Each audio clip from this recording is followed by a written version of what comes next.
If you're looking for sheer, great linebacking... Hey, baby, let's go out there like a bunch of crazy dogs. Have some fun. Some of the hardest men in show business... You can't hurt this. I'm a machine, jerk. You can't get no meaner than them guys. Hey, Shula, you better hope I never get back in there. I'm gonna kick your ass.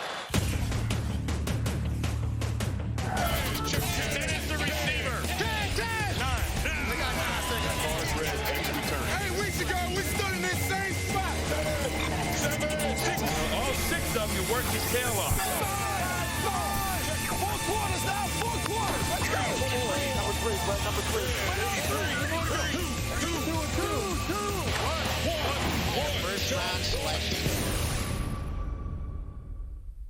In the NFL, offense may sell tickets, but defense wins championships. Races to the goal line. No. Incomplete. Denver hole. Defense wins championships. And at the heart of a defense is its linebacking corps. A linebacker is the type of a kid who loves the hit. A person who probably, you take his heart out from here and you put it in his belly and you call it guts. They're the destroyers, the demolishers. The offense builds something up, and then the linebackers just destroy. Afraid, are you?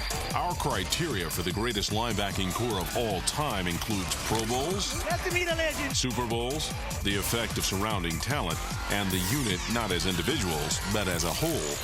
Well, I think it's a difficult thing to judge because you can't do it really quantitatively because every defense is structured differently. That's his right.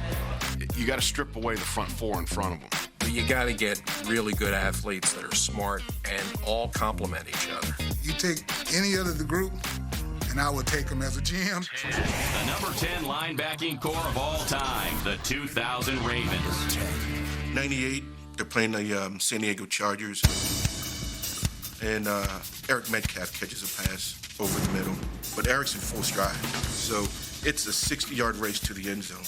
And there's no one else in the picture but Eric and Ray. They get to the 30-yard line, and Ray hits the extra gear. Just takes him down at the 20. And that's when I knew that group was going to be special. Ray Lewis was Baltimore's Seminole defender, but Jamie Sharper and a former Seminole helped the Ravens take flight in 2000. Peter was the consummate pass rusher. Boulware hits some, the ball's loose, fumble. For a few years, Peter Boulware was probably as big a nightmare for any offensive tackle or tight end in this league as anybody. Everybody on that defense got overshadowed by Ray. And Peter was the sack specialist. Jamie made big plays, but no one knew about it. Ravens pick it up. Touchdown, Jamie Sharper. Jamie came in, and he became like the caddy. But when the chips were down, when we needed a play to be made in that championship game against Oakland, Jamie made that play. Throw down the middle, it's picked off. That's it, Jamie Sharper. That lady can sing now. But it was Ray Lewis who most often left offenses singing the blues. You can't hurt this. I'm a machine, jerk. It was Ray's team. Follow my lead, and I promise I'll get you there. When that whistle blow, we unleash hell today. It was passion with Ray. We want to be the best at what we're trying to get done. We got to set this team out. I mean, Ray felt like he should make every tackle, every play. When Ray hit you, he destroyed you. We were playing against them one time, I believe it was a Sunday night game, and Bam Morris caught a screen pass out on the flat and just laid him out. And it just gave him a renewed sense of confidence at defense. And that's what great linebackers bring. In 2000, Lewis earned the NFL's defensive MVP with a season for the ages. I don't know if there'll be an inside linebacker to ever have a year like Ray Lewis had that year. He was just a Hoover vacuum cleaner that year. Ray was the total package. Just a menacing force. And Ray Lewis sealed the deal for the Ravens. He was the best football player in the National Football League in 2000, without question. All right, D, come on now, take it over. In 2000, our number 10 linebacking corps helped Baltimore set the record for fewest points allowed in a 16-game season, on their way to winning Super Bowl 35. There's no other defense I've ever seen in my lifetime that can compare to this one. They cannot score nothing. They can't even move the ball. But Lewis and the backers had plenty of help from the defensive line. They had two huge tackles inside in Sam Adams and Tony Siragusa, who very often took 4 offensive linemen to block those 2 players. They had one job, and they let me, Peter, and Jamie run all day long. I mean, all of those guys could run. They were big. They were athletic. You take all 3 of those guys, you put them together, that's a very special unit. Should be in the top 5. Well, if it's any consolation, Lewis certainly has the top spot for pregame introductions locked up. How do I follow that? A linebacking corps' legacy is often born or broken on pro football's biggest stage. Welcome to the biggest show in sports. Buffalo's Cornelius Bennett, Shane Conlon, and Darryl Talley combined for 10 Pro Bowls, but couldn't pay the bill at the big dance. Brian Urlacher and Lance Briggs played in back-to-back Pro Bowls, but stumbled in Super Bowl 41. Chicago Bears just does not get it done. Andre Tippett and New England's linebacking corps helped get the Patriots to Super Bowl 20 in New Orleans, but failed to finish what they started, as did our next group in Super Bowl 12. The number 9 linebacking corps of all time, the Orange Crush. The Orange Crush defense really was about the linebackers. The Broncos of the late 70s featured Tom Jackson, Bob Swinson, Randy Gradishar, and Joe Rizzo in a 3-4 defense ahead of its time. At that point, we were the only team in the NFL running that defense. Offenses did not know how to attack us. Pass, one-hand attempt, incomplete, intercepted. After you played Denver, you wouldn't be sore physically, but you'd be sore mentally. We'll change it up on them so they don't get used to anything. Among the linebackers, it was the quietest Bronco who made the loudest impact. Randy Gradishar was your classic off the front of the Wheaties box, All-American boy. Comes from a town called Champion, Ohio, and was very smart. When they take down close, that means they're going to usually pass. He was kind of our hero guy. He was a 10-year linebacker, never missed a game. We get all the game balls. He led our team in tackles every year. Wherever the ball was, I'll guarantee you that's where Randy was. Wasn't a Butkus kind of guy. And it's not about one-on-one, I'm going to knock your block off. That's my goal. My goal is to get to the ball. Fumble! Broncos have the ball! To me, he was just the epitome of a great linebacker. I think it is an absolute tragedy that he is not in the Football Hall of Fame. A former Louisville Cardinal did all the chirping on our number 9 corps. Jackson was the emotional vocal leader. We got to stop the first down run. Tighten up, D. Don't jump offside. He was our top blitzer. Plus, he was able to play pass defense very well because he was the fastest of the 4 linebackers. When I saw Tom in his younger days, he reminded me of a cat. He was so quick. I'd never seen anybody as quick as Tom. And he made a lot of big plays. Intercepted! Tom Jackson will return it for a touchdown! 2 undrafted free agents rounded out our number 9 linebacking corps, Joe Rizzo and Bob Swinson. Swinson was real tall, real lanky, great agility, great mobility.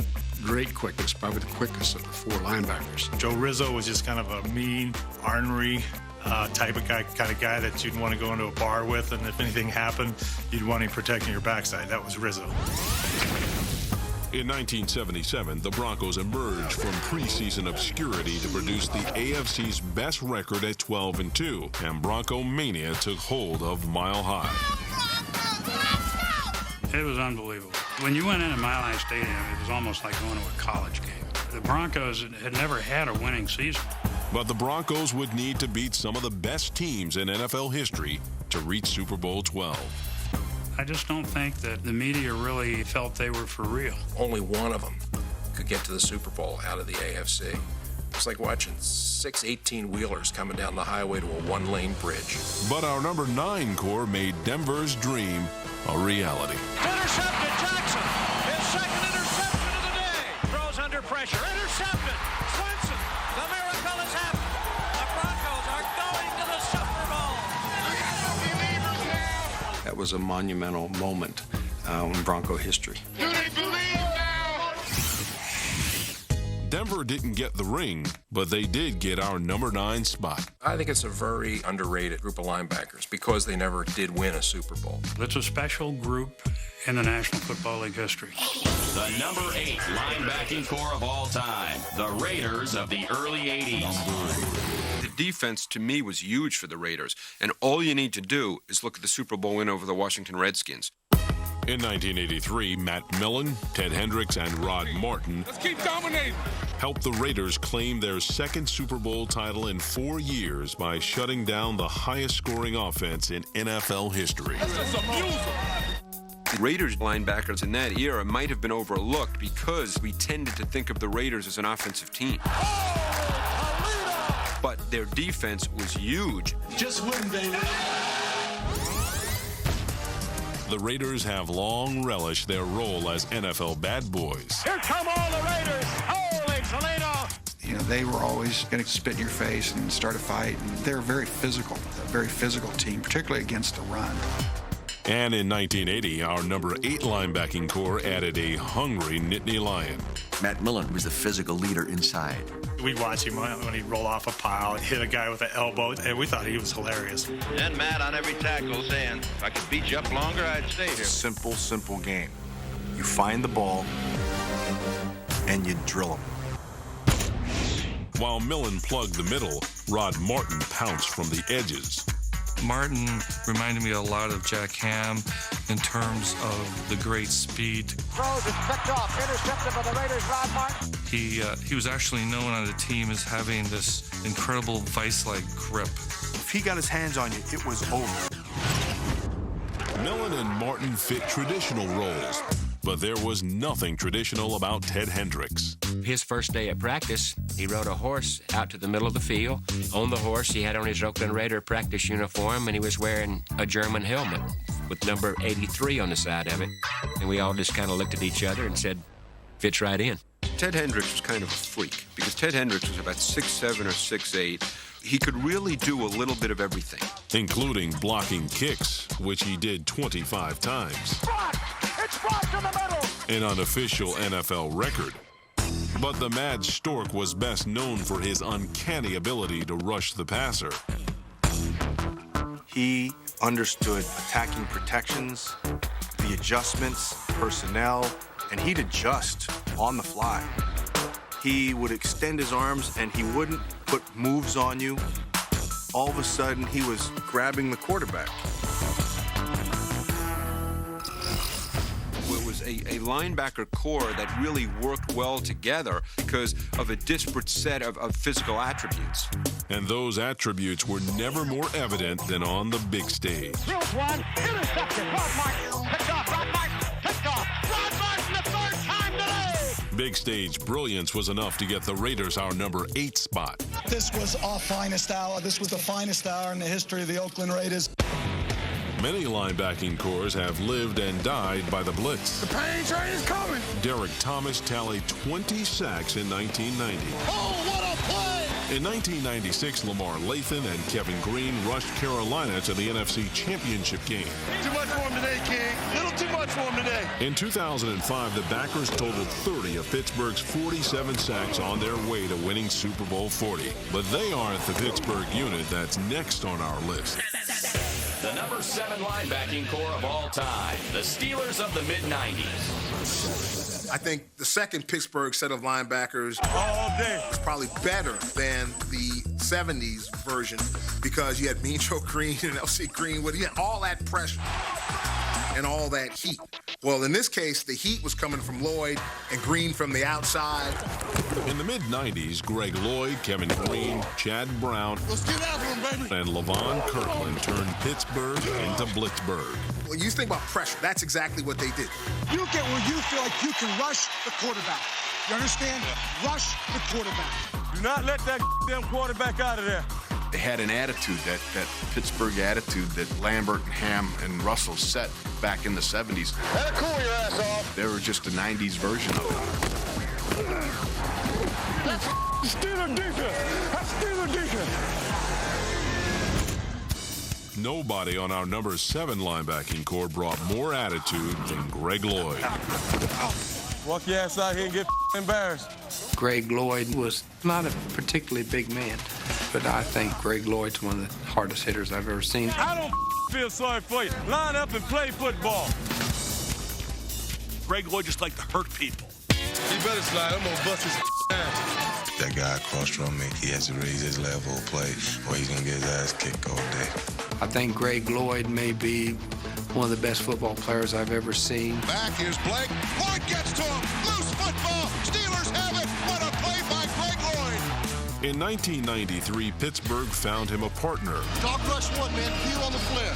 Kevin Green and he just fed off each other. They can't beat us. They can't beat us, all right? You had pure emotion between Kevin Green and Greg Lloyd. Not today, baby.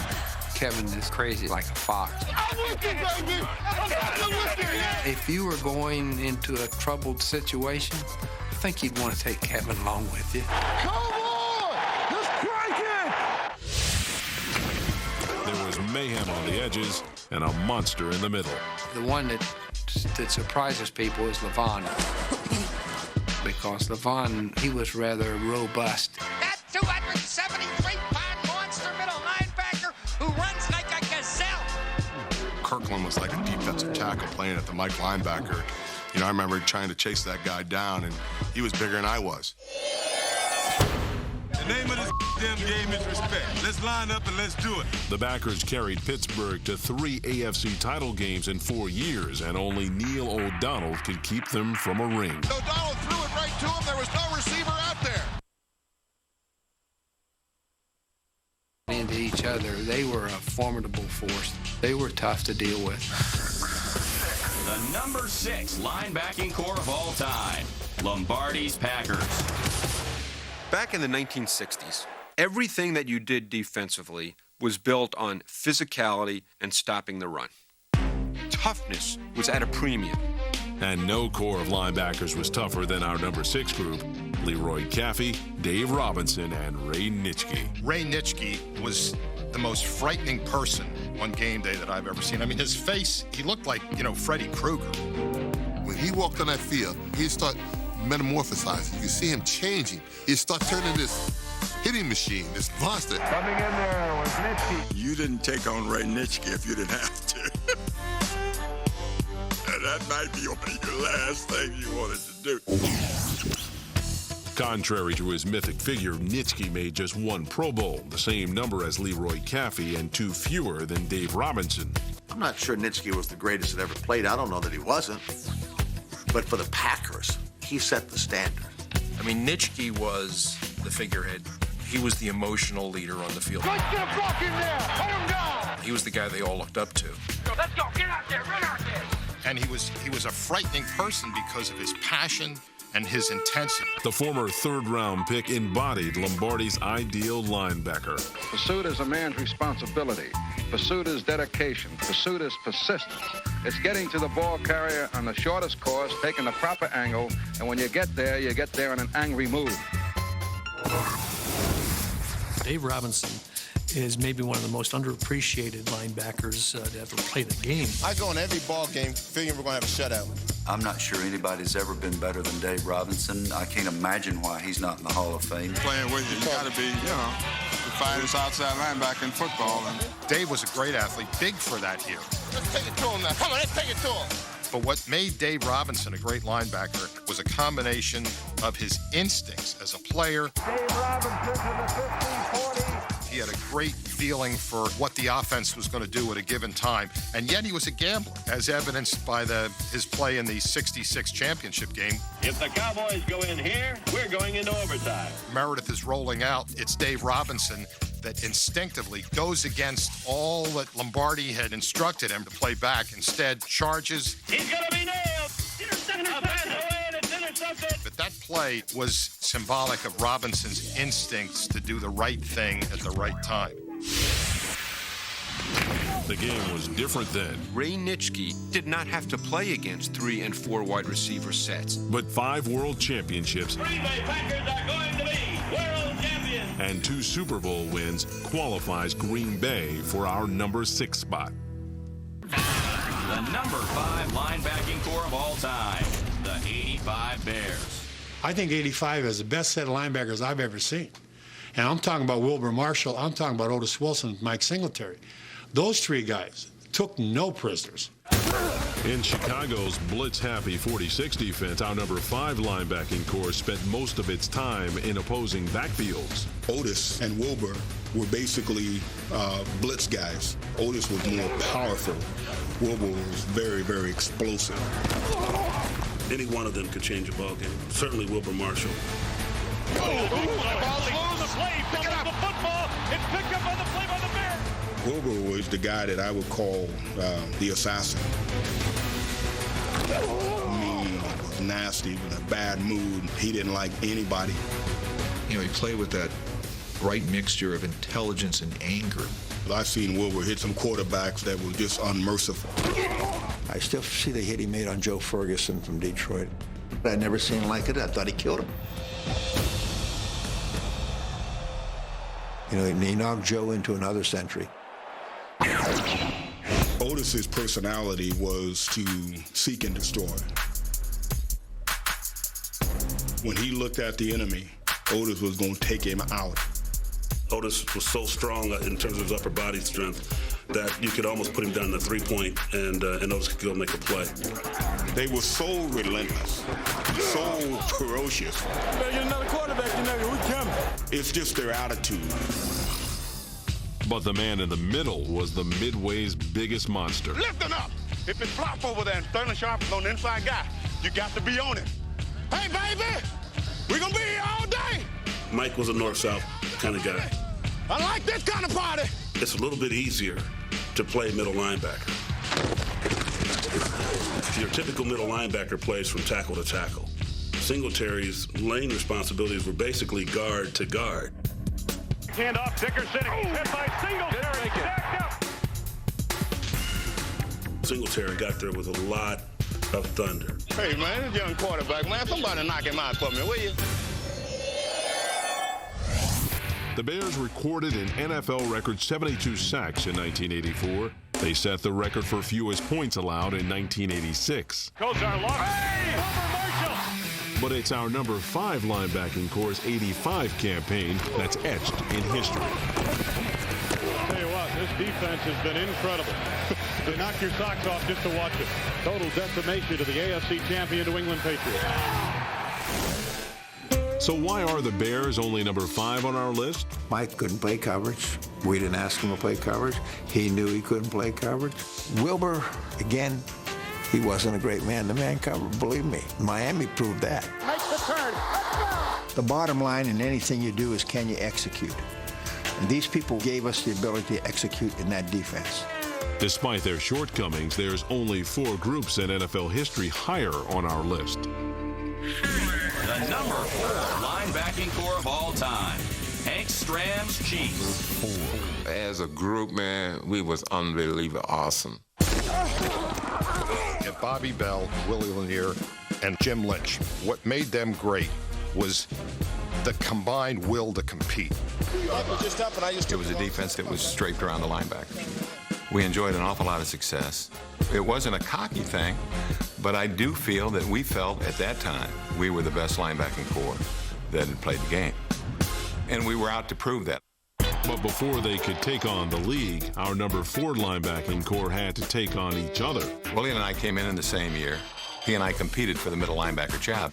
Very early in that contest, I said to myself, well, they're going to have a new middle linebacker, and it's not going to be me.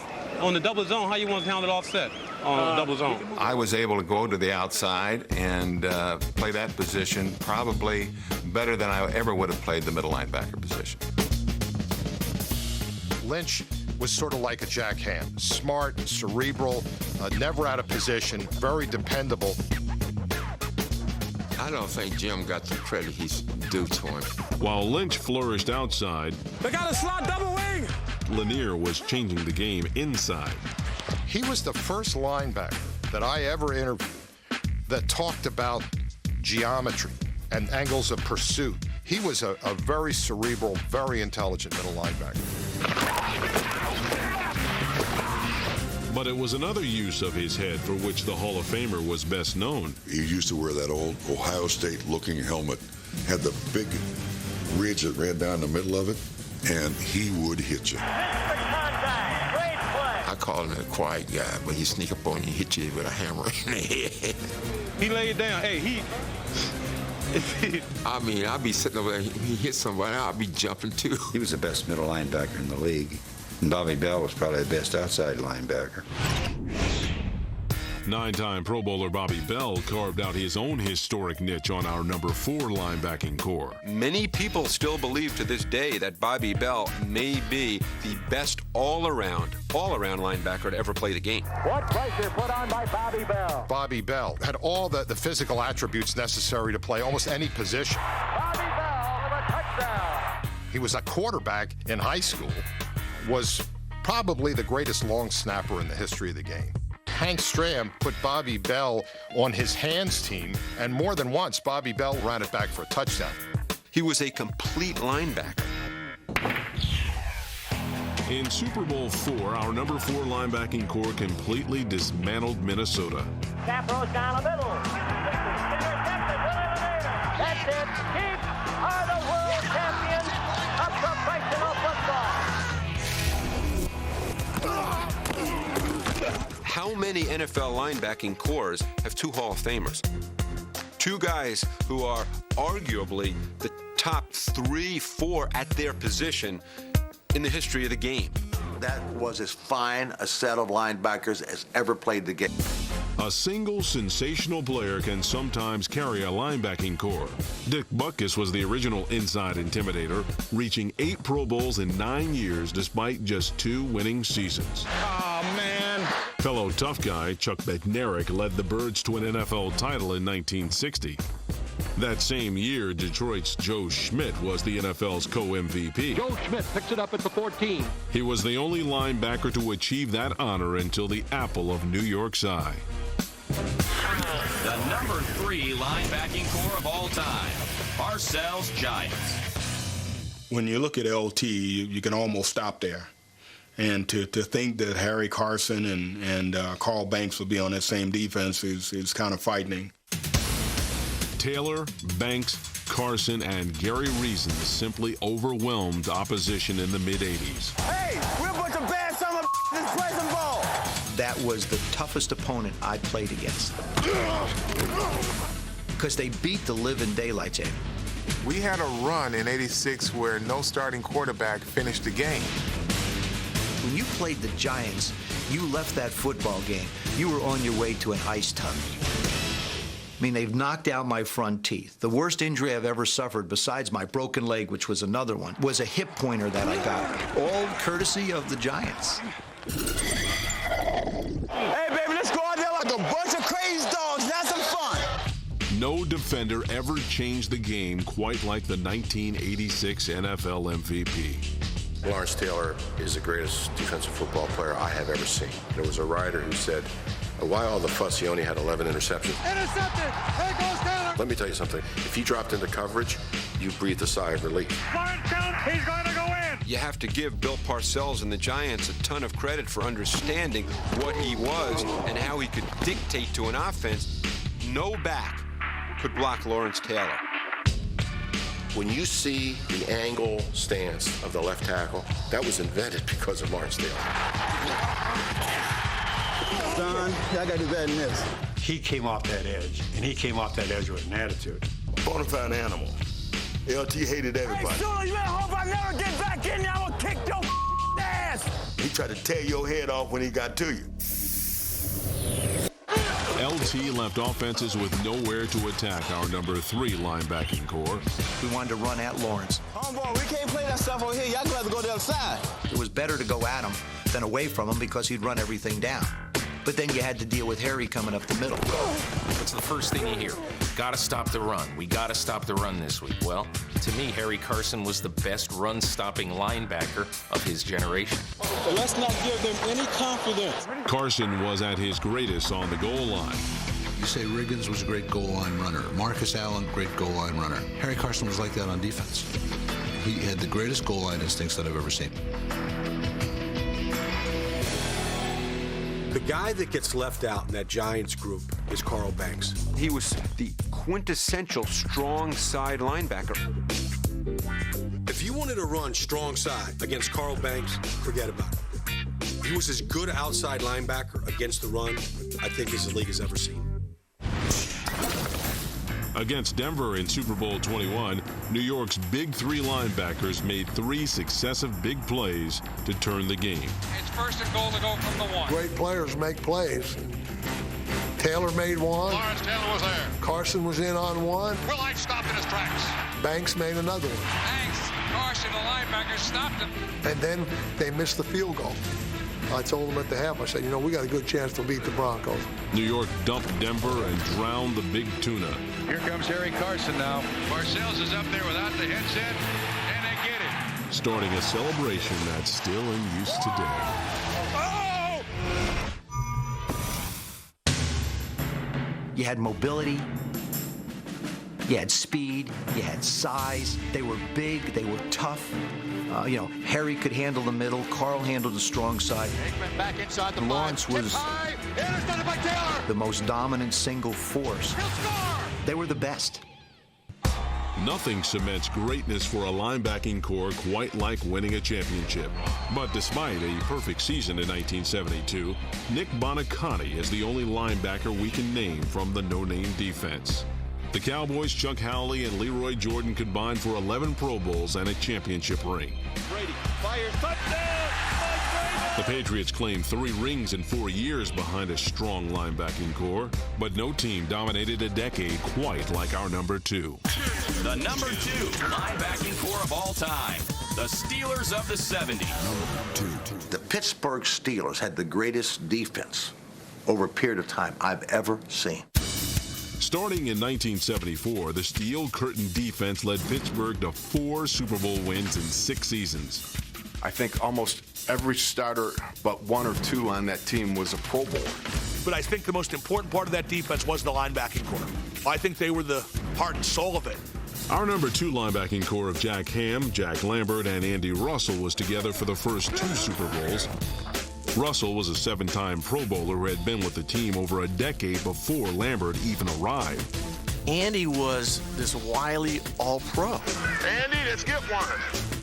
Who always seemed to make plays and made very few mistakes. I mean, you talk about a guy that can think on his feet. That guy there, he's probably doing stock calculations in between plays. Russell's approach differed dramatically from the fiery Kent State product who would come to symbolize the Steel City. Jack Lambert was the single most intimidating force in football. That'll cool your ass off. And maybe the single most intimidating force in the history of football. He epitomized the intensity the fans felt. Interference! Oh, you fool! With the no front teeth and just his Clint Eastwood ways. What you've seen of Jack Lambert, Holy mackerel! what you've heard about his reputation is all true. But the ferocity that made Lambert both feared and fabled wasn't a complete picture. His image as being this rock'em sock'em kind of guy had little to do with why he was so successful. The guy was just a very smart, very technically proficient player who could anticipate what was going to happen. He was simply so gifted at shoring up the middle. The guy that seems to get the most publicity is Jack Lambert. I thought he was a fine football player. But Jack Ham and Andy Russell were great football players. Picked up by the Steelers, the 30, the 40. He's going to go for a Steeler touchdown. And I think Jack Ham was the best outside linebacker that I ever played against. In the 60s and the 70s, Jack Ham was the best linebacker I ever saw. Bar none. Middle or outside, Jack Ham was the best. And it is intercepted. There's an interception by Jack Ham. A lot of people say LT was better than him. I disagree. LT was just a pass rusher. Jack Ham played the game of football. He tackled. He intercepted. He was great in coverage. He was great on the pass rush. There was nothing he couldn't do. Go ahead, take it. In Pittsburgh's defense, the linebackers didn't target the passer. They covered the passer's targets. The strength we had was assisting the defensive backs in the passing game. We didn't come off the field. When it was 3rd and down and or obvious passing situations, we were out there playing. And it is intercepted, picked up at the 25. Jack Ham and Andy Russell and myself all played in the 220 range, and we had to be able to run. We could play defenses that other teams just couldn't even think about playing.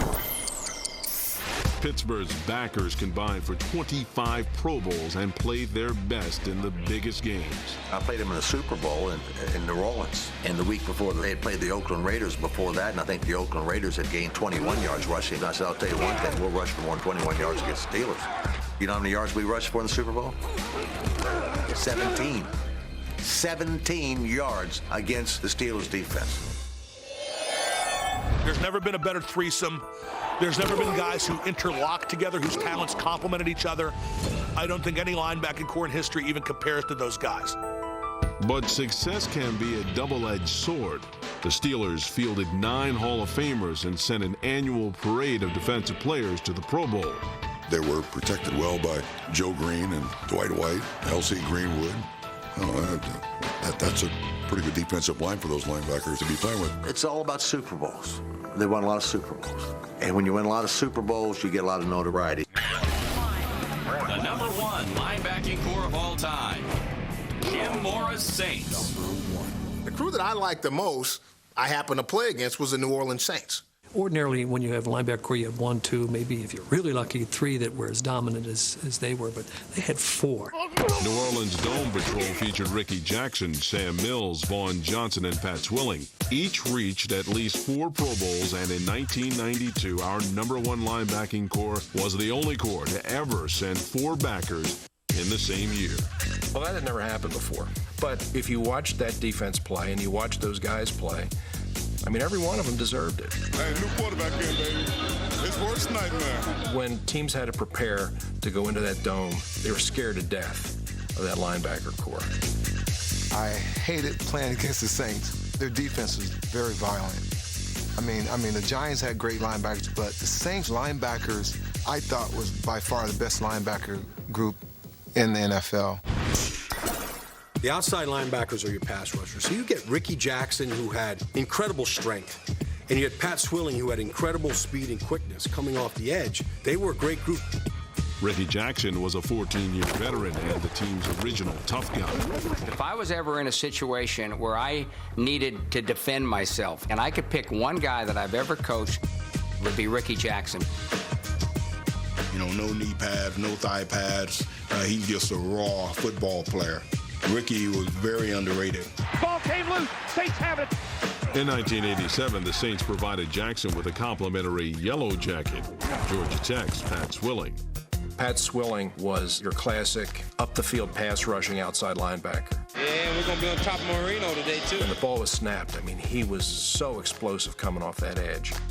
You put him on that artificial turf. He's hit by Swilling. Fumbles the ball. It's picked up by the Saints. Will score. Swilling was around guys and on the quarterback in a lot of cases before the tackle ever moved.